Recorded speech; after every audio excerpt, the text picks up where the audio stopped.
Welcome to the All About Pigeons podcast, brought to you by the All About Pigeons nonprofit organization, which is dedicated to promoting education and promotion of the pigeon hobby. Every week, a listener requests to drive our conversations about all things pigeons. Join me, Philip Fry, as we learn and share stories about these incredible birds and this ancient hobby.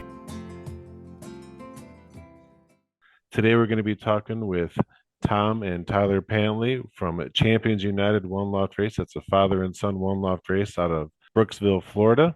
And we're going to learn a lot more about the One Loft Race that they're operating out of there. So thanks for coming on and talking with us today. Thanks for having us, Phil. Thank you. So let's get into your own background as far as racing pigeons. And Tom, you want to give us your background first? Sure, Phil. I started racing pigeons when I was about 10 years old. You know, a neighbor kid down the road gave me a little squeaker, and I was very happy to get it and raise it up. And then I was riding my bicycle by a guy's house, and he had pigeons flying over, and he just ended up, as coincidence, happened to be the local concourse and club champion. That was in North Tampa Club back in about probably 1977. Knocked on his door and asked him if he sold pigeons, and he asked me if I mowed yards, and I said I certainly do, and that's how I got started right there. At about 15 years old, I was actually able to win the concourse average speed, and that's the Greater Tampa Bay average speed. I think we had about 55 members at the time, so that was a big deal as a 15-year-old kid. You know. That's really good for 15 years old. Yeah, yeah. I couldn't even drive a car yet. My mom would take me after school. We'd train the pigeons, and one time we'd do twice a week, and then on the weekends, and then one day we'd go 30 miles, one day we'd go 50 miles. So Nice. And Tyler, what's your background with the racing pigeons? How'd you get into it? Man, I was running cross country at St. Leo University, and I when I graduated my undergraduate degree, I was done with the running. I was just here. I was studying for a master's and all this, and my dad had just got back, was training the birds, and be like, hey, you want to come with me on some tosses? I was like, all right, just something to do. And so I was going on tosses, and then I was working part time. I came home and he was like, "Hey man, we got a 500-mile race. You want to watch?" I was like, "All right, yeah, just sit around, watch." And you're just like looking for pigeon, and then just to see the pigeon come in, fold his wings up, flap one time, land right on the landing board, go in. And it's like, man, that bird really just went 500 miles, and it just came back, had the will and determination to come back and go right in the loft. Was just unbelievable, man. It was beautiful, honestly. That got me hooked, and then every race day is like pins and needles, just it's so much anticipation, anxiety. Is unreal, honestly. yeah, yeah, we're like little kids. You can't sleep at night. I never know who I'm gonna clock first. It's always a surprise, and you're like, man, I knew that pigeon was gonna do good, or man, I was totally surprised, was not expecting that. But we train them so hard and everything. It's not luck, when the pigeon comes through, it's not luck. You know what I mean? Phil, I mean, we might know for sure that the birds aren't going to be home till 4 o'clock or 5 o'clock, and we're already set up at Like, 12 o'clock. yeah. And when we're sitting out there like fools, like we We're can't like, wait. You know. what if we get an early one? It's a Yeah. north wind, Yeah, yeah, yeah. the tailwind. Yeah, you never know, right? Make sure the clock's set up. We're like, not taking no chances. It's fun. Yeah, it's fun. My mom even comes up, and Tyler's grandmother, and I mean she's 90 years old, and she drives up, and we get sandwiches. My wife comes out, my daughter comes out, everybody, and That's cool. it really is something because like everybody's looking forward to it, you know. So what is the race club that you guys race with out of there? So we fly in the Greater Tampa Bay Combine. So we got about Okay. five clubs we fly with. Yep, and we'll fly against anywhere from 1,000 to 2,000 birds each week. We mainly fly old birds. We just like building a team of experienced guys that have shown us year after year they've been doing good, and we also fly a widowhood team, which they comprise of mainly 2-year-olds and up. So we have a good old bird team that we build to each year. Yeah, we race out of two separate lofts. So we fly a dual widowhood system out of the One Loft, and that's all the yearlings. So that's all of our babies. We'll train them out probably 150 miles, and then they're ready. Our old bird season starts just a few, starts right there at the beginning of February. So it's very quick, and then we fly a classic widowhood system also, and which is the 2-year-old cocks and up, and it's really exciting because we might only send 6 or 8 widowhood cocks and the rest, but we never really know if we're going to do well. We never know which loft's going to come through for us. It's always a surprising. Yeah, and what's unique about us is we're 16 miles off the line of flight, so I'm not sure if you're familiar with the area, but all of the pigeon flyers live to the west, 16, like I said, 16 miles, and there's a big group of power lines. And then you have our club, which is FSI Club. That's the North End Club. And then the next club down is a Unit 10 Club. And then if you went straight on down, then that's the Tampa Club. Tampa Club's, I think they got 46 members now, so they've really, they're pretty big. Yeah, they've gotten big, and then go straight on down farther, and you have the Pinellas County. So for us to get a good pigeon, we're, like I said, our pigeon has to be out front, and so the short races, we struggle. Like the first 2 races usually of the year, the 100 and 150, because the birds just aren't broke up enough, and then and we get beat by 14 minutes, almost exact, probably miles that it is. But we also don't fly young birds, so a lot of our birds, they won't, it'll be their first race or two, and they're just, they don't know what's going on yet. That's a lot of competition you guys are dealing with out there too. That's a healthy combine. Oh yeah, that's a lot of fun. It's a lot of fun when you do well. It's very nice to do. So before you guys started your One Loft race, were you entering in a lot of different One Loft races? We were not. We are honest. In all honesty, we're so focused on that old bird series that that's really all we were doing. And we would go over and watch some of the local One Loft races because we have Big Andy's One Loft race. The Flamingo, he's right across the street from Big Andy. You have what is it? Oh, in Orlando, you got Orlando Golden Classic, and then in Miami, you got Florida Pigeon Derby. Plus, you got the other big one in. This year it's like the Orlando USA Pigeon Derby. Yeah, I think he got 5,000 pigeons. So there's a lot of competition for One Loft races right here. So that's, I think, why we struggle to get birds in here. But we also have the GHC Classic. So a lot of those breeders that put in the GHC Classic, they got to give their first round to the flyers flying that. Yeah, each one of those guys take 100 pigeons, and that's a big race. And that GHC Clubhouse is a really big operation, and they have a really great race. What was it that you decided to make a One Loft race and go that route? If you really want to know the truth, we're just all the time talking about who has the best pigeons. Tyler was I think he's an accountant. He works in downtown Tampa. Yeah, after I graduated at USF, I got my master's degree. We were talking about One Loft. I was like, man, I wonder who really has the best birds. Is it really the guys that are winning all the One Loft? They really have the best birds? I mean, is it a coincidence? Blah, blah, blah. And then I was like, I started working. I was like, man. I'd like to do it. He's driving an hour and a half to get down to Tampa and to make this my. We wanted to start investing in something when we started making some money. So turn this into my main hustle sometime. Yeah, that's his goal. Yeah. But man, we love the pigeons. We're already out here putting in all the work for our own pigeons anyway.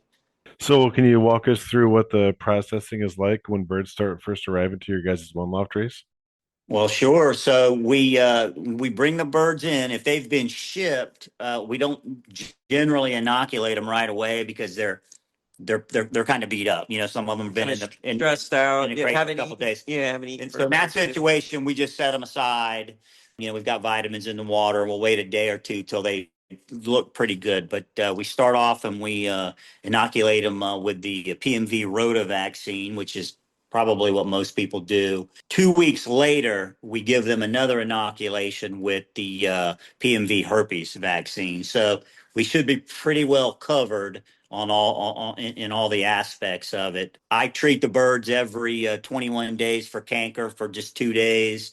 and I also worm them every 21 days. So, I'm not shoving a worm pill down their throat when they first get there, but the whole process, goes along. We also our race birds that we have. We use a microscope and we check them for coccidiosis, worms, and trichinosis, which is canker.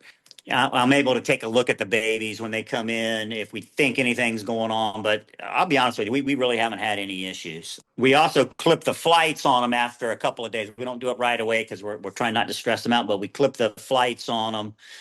And then all of the birds go out every evening. So, I think Tyler shot another little video of it tonight, even. So they all get to go out. They walk down the steps. They walk around in the grass and enjoy themselves. A few of them are flying and doing what they want, but I think that's important for them to get out there and be able to, eat the grass and whatever it is they're eating out there, and it's really makes a really healthy pigeon.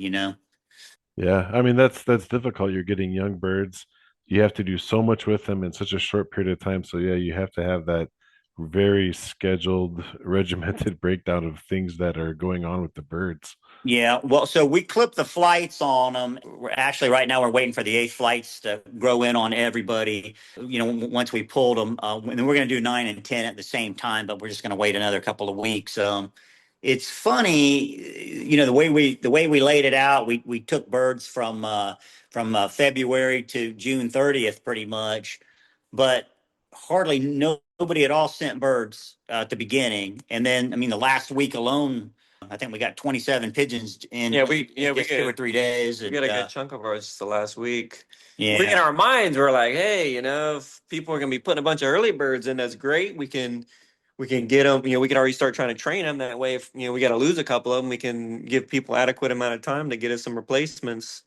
But we're we're just not everyone's first choice, so to speak. Their first rounds are going Yeah, elsewhere. so hopefully that'll change up for next year. A lot of people are looking at that, seeing how many people are getting birds in, and being that you're not their first choice, you're down on the list. We had multiple people only bring one pigeon over, which is fine. I'm very happy with that. Those same guys might have brought 10 over to another race.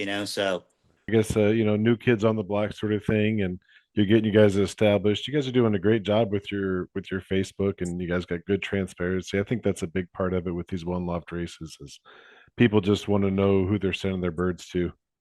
yeah, we kind of thought that, well, obviously we thought it was going to be a little easier than it would be, but we kind of thought because we had a real good race record, we thought that, the people would want to have some really good care. Good handling. Yeah, but in reality, I think most people really just looking at the money. I mean, I had guys point blank tell me, "Oh, you don't have any pigeons in your race," and so You gotta start somewhere.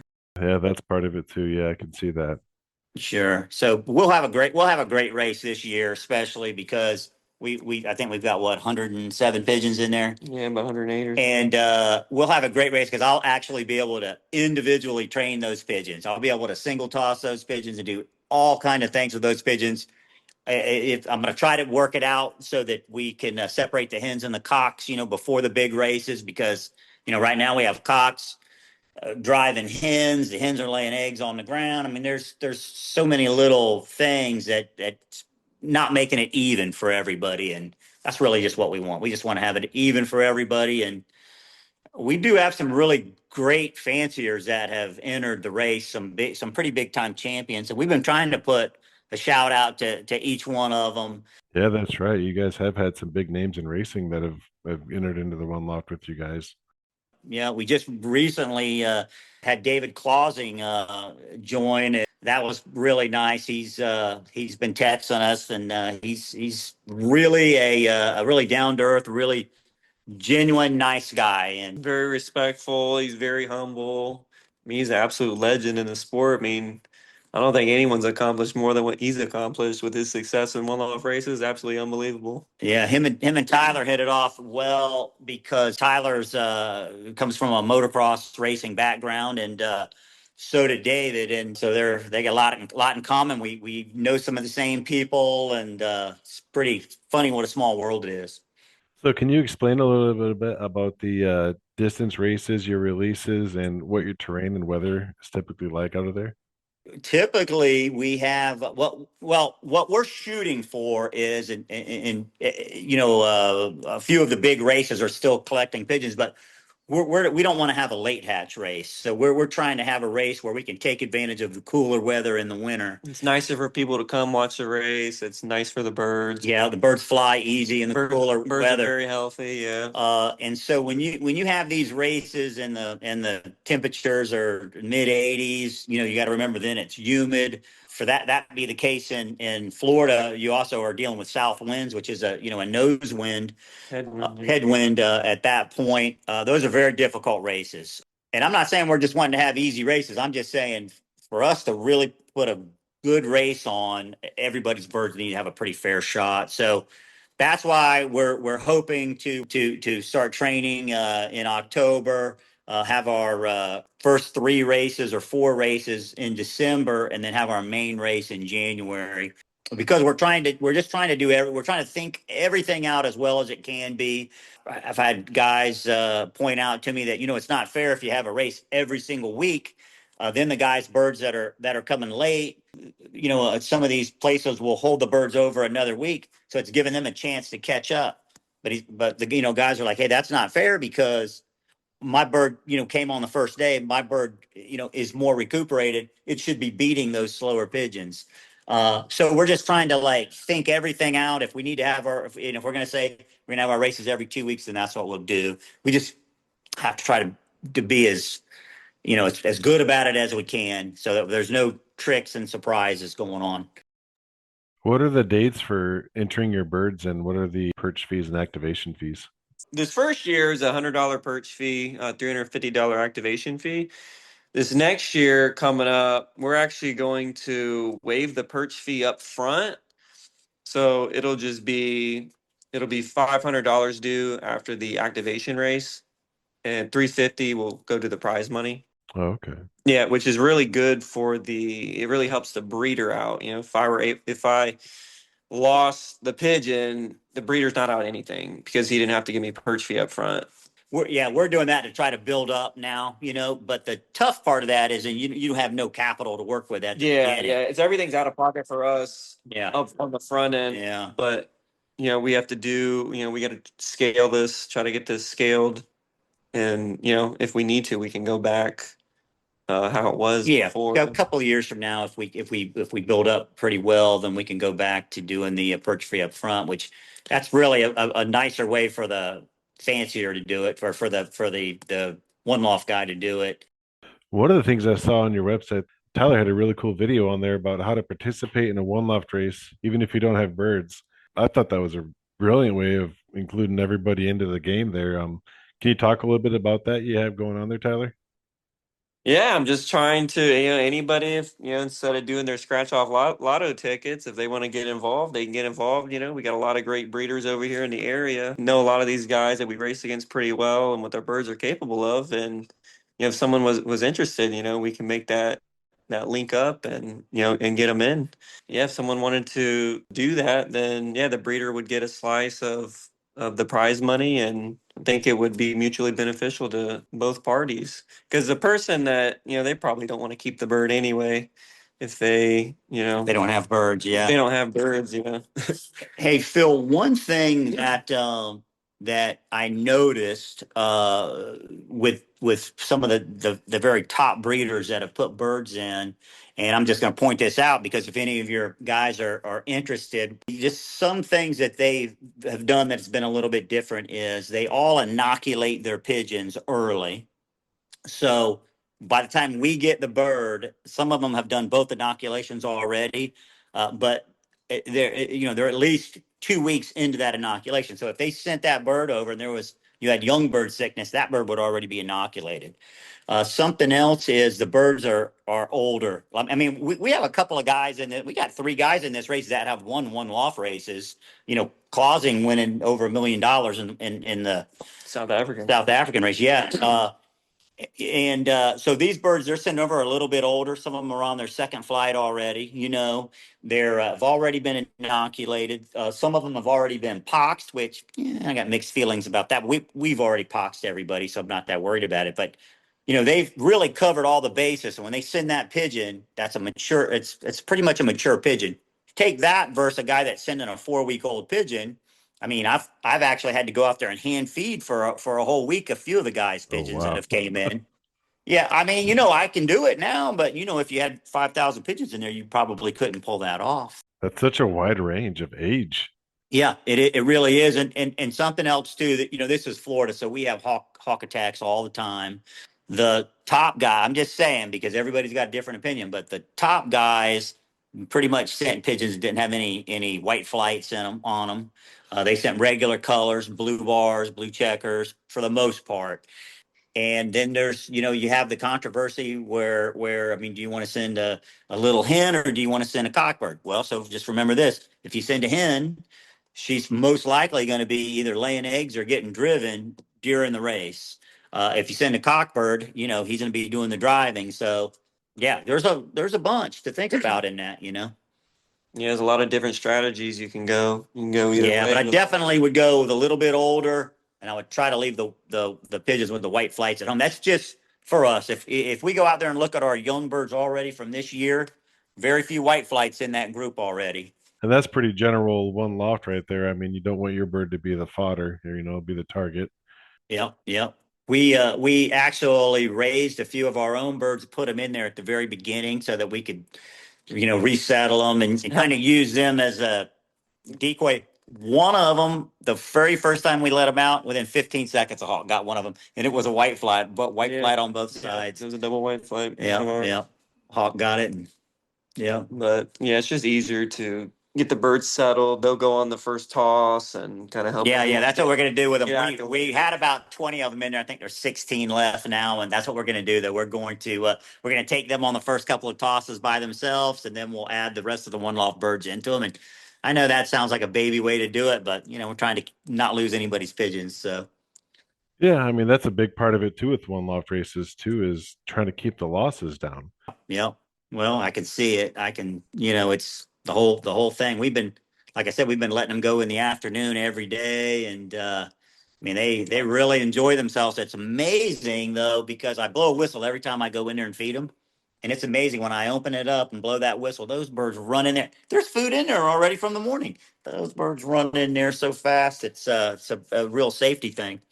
Phil, also, I don't know if you noticed it, but our loft itself is, everybody else built, all the lofts down here pretty much they build so that the droppings go down onto the ground, and so that way they don't have to clean the loft out. We built ours just like we did. Is a race loft, so ours has a wooden floor on It's it. expanded metal floor. The droppings go through. Yeah, and then so the wooden floor is the base. It's on the bottom, and then a foot up is the expanded metal floor. So it's completely 100% dry. There's there's no wetness in there. There's no anything. And We scrape the bottom out once a week. yeah, we scrape the bottom once a week. So it's just a really nice setup. And we talk about it all the time. If we had double or triple or quadruple the pigeons, I mean, you could go in there and literally a half hour and clean that whole bottom out very simply, so there's no ammonia smell. There's nothing else. Also, the peak of the roof in that loft is 13 feet high, so it's good, ventilation. We've got an 80-foot aviary on the outside of it. And it's a big aviary, and it's expanded metal floor also. So the birds sit outside all day, pretty much for the most part. Yeah, fresh air. The pictures really don't do it justice. I didn't realize it was that big. That's a good sized loft. I mean, yeah, that's Yeah. yeah, good ventilation with a roof like that. And Yeah, yeah. I don't. The guy who built my house built my first pigeon loft, and he had also 30 years ago built Randall Berkey's lofts over there in Spring Hill, and he told me, he said, "Hey, I've got a real good pigeon loft design," and I said, "All right." So he built me a 10 by 20, my original. Yeah, you can clean that loft out, and from the time you think about cleaning it out in 15 minutes, you can be completely done. that's good design. Oh, it's great design. Yeah. Yeah. And then his son built me the next one, and his son built the big one out there for us too. And it was costly, but Then the inside, I couldn't find anybody to buy perches and all that stuff from, so I just had to build them all myself. So it took me. Did a good job too. Yeah. I built 950 perches, and man, it took me probably 4 months to do it. Yeah, I was out there every day. I said at first, I said I'm just going to do it 2 hours a day. Then 2 hours turned into 4 hours, turned into 6 hours. I'd be out there at 10 o'clock at night, and just building away. You probably got pretty good at making perches, huh? Actually, got really good at it. People laugh, and I say, hey, there's not one split piece of wood in that entire thing. If I messed it up, I Nice. used it for scrap, and yeah. How big is that loft, and what are your guys' goals for the future of the one loft? Like, what do you want to be at? Well, that's an interesting question. The loft is 12 feet wide, 80 feet long, and then the aviary is 10 feet by 80 feet. We just have to see how far that goes. I guess at some point, if we had a lot more birds, then we'd probably have to hire an employee, to help out. Yeah, maybe around 1,000. Yeah. And then It's hard to say where we go with that. I don't know if we can add on to it because we're on a hill. So it starts off it's 6 inches off the ground, but by the other end of it, it's 6 feet off the ground. So I don't know if we would just have to build another one, yeah, in front of it, or if we would. But we'll figure out something. So for somebody who, let's say, maybe has never sent in a pigeon to a one loft race or hasn't sent into your one loft race, you have a an elevator pitch that you would like to throw out for them right now to why they should send them into your guys' one loft race. Well, if it's up to me, I think they should send them to our one loft race because they're going to be really, really well cared for. I doubt anybody else automatically cankers and worms the birds just because that's what we believe in over here, and we've been fortunate to win a lot of pigeon races, so we have our own things that we do. I don't know, there is a lot of good one loft races out there, so I see some of these guys' videos. I'm like, holy I smoke! mean, other than the prize money, I mean, we're racing them just like our old bird team. I mean, it's 100%. The birds are all treated equally. They're all got great care and they're healthy and just doing all we can. We really like all the birds coming in too, like all the different guys that have put birds in. We look all the birds over, and now Tyler, he really doesn't believe in the handling of pigeons at all because No, we've had multiple instances where I've said, "Oh, that bird handles like poop," and it's won races, and it's embarrassing from that perspective. But I'm just the opposite. I look at every pigeon. Oh, it's got a great back. It's this. It's that, and a lot of times I ask the guys what's the breeding of the birds and stuff, and it's exciting. I love hearing about all that. it's fun. We're fans. We're really fans. The different strains and everything. Like, oh man, it's a tough weather bird. Oh, it's a sprint bird. Kind of like what's the strengths of them. But yeah, at the end of the day, the handling. I mean, I think everyone's just overthinking. Tell them the story about our Ace National Pigeon. So this was 2022. This would have been 2021, like the young bird season. We're like walking in our loft, we're walking around. This one pigeon, he's like running around and he's like, he's real lanky, he's got a long neck. I don't think he was deep killed. He was just kind of skinny. Yeah. And he was like, if I was culling birds right now, I'd call that bird. You got to give me him and his dad. I was like, why? Just leave him alone, like give him a chance, I mean, what do you care? And this bird, so in the old bird season, Yeah, so this guy in a 400-mile race, the first 400-mile race, he gets third out of 1,235 pigeons. We actually won that race with a different pigeon. 2 weeks later, he goes to another 400-mile race, gets 21st out of 1,092 pigeons. 2 weeks later, that we send him to the 500. He wins it out of 850 pigeons. And we're like, man, do we send him again to the next 5? I'm like, I look up on the AU site, the ARPU, the Ace National results, and he's winning the long distance Ace National Pigeon. And his statistical rate is actually better than the pigeon that won a year before. I said, yeah, let's leave him. Let's leave him. You know, I don't want to take a chance on losing him. And he ended up, he won. So he's the first AU Ace National long distance pigeon, Oh, nice. 2022 old birds. Yeah, unbelievable. And you know what? You go in the loft right now. He's not skinny. He's all. Phil, he's perfect. Hey. So, He's in the loft. You look at him. He's got a halo over the top of his head. yeah, You yeah, believe he's that? perfect. He's perfect. And so, that taught me a big lesson. Yeah. Yeah. Taught me a big lesson. Like you said, Tyler, you wanted to figure out, what is a good pigeon, with doing the one loft race. I mean, you're going to be operating this one loft race, and I mean that's the formula. That's the machine you put pigeons through to see what comes out on top. So whether it's through handling or not, or check out all their eyes, do all the different, tips, tricks, whatever you want to put through and see what comes out. Yeah. No, it's very, very exciting because, these are all birds that everyone's sending us their best birds, and this is in our system, and we're very excited, and honestly, like, if there's some birds in there that are really killing it, we'll probably go to the guy and be like, hey, mind if we buy a couple Yeah, birds from you to mix in with our own stuff, maybe make our stuff better. So that's what's really exciting about Yeah, it. that's what's exciting. Well, I would definitely like to have you guys come back on the show maybe next year and get a feedback on how that first year for the One Loft Race went for you. Yeah. Anybody who's interested, you can check them out on Facebook. They're Champions United One Loft Race. You can find them on Facebook. Their website is championsunited1loftrace.com. They got a lot of information and obviously all their contact information if you do want to send in some pigeons to them. Tom, Tyler, thank you so much for coming on and talking about your One Loft Race. I really appreciate your time. Yeah, I appreciate you, Phil. Thanks so much. Yep. Thank you, Phil. We appreciate it. Listening to another ad-free, listener-requested episode of the All About Pigeons podcast. If you like the show and want to help us keep it going, as well as supporting our other pigeon promotional work, head over to our website at pigeonpod, that's pigeonpod.com, and make a donation. We are a non-profit public charity, so once you've made your donation, you'll receive an email with a tax-deductible receipt. If you can't donate today, please help us out by leaving us a 5-star review wherever you listen. Any episode requests, upcoming pigeon shows, competition results, or you just want to send a shout out for a club or a friend to be read on air, just email it over to staff@pigeonpod.com. And make sure to check out the one-of-a-kind pigeon t-shirts, hats, and other swag at our website, pigeonpod.com. Thanks again for listening, and remember, together the hobby thrives. Support each other and enjoy your pigeons.